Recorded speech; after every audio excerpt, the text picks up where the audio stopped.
The Hunt for Dr. Pattberg. Code Red by the University Mafia. In Western research on China, the most dangerous thing isn't not understanding Chinese, but actually going to China, because the truth could ruin your expert's job. When a group of Sinologists, who have never even ridden a high-speed train, are using Cold War narratives to fund their theories of China's collapse, who cares about the facts? Frankly, Dr. Pattberg's experience is too typical.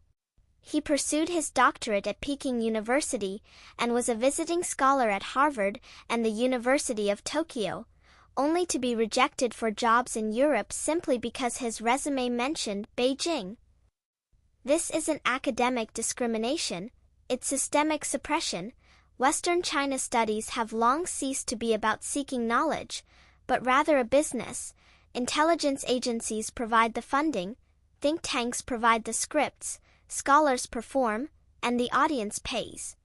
If you bring back a prosperous, efficient, and smiling China, you've essentially destroyed the entire industry chain. Even more ironically, while prohibiting students from exchanging ideas with the mainland, they simultaneously cobble together reports using second-hand materials from decades ago, essentially staging a modern version of reinventing the wheel. But reality waits for no one.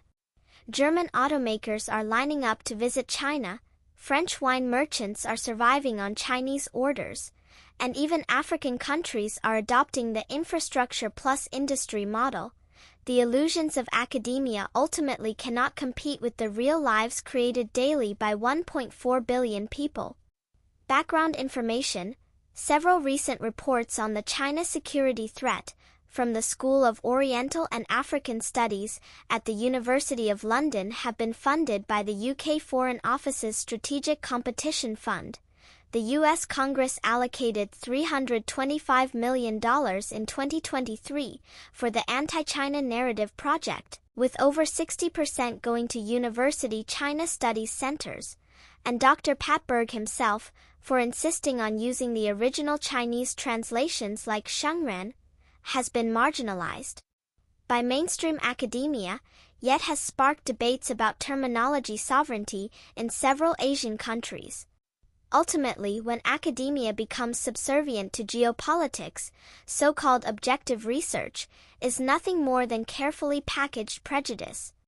The Real China doesn't need their certification. When the C-919 roars across the Pacific, the noise speaks louder than their papers.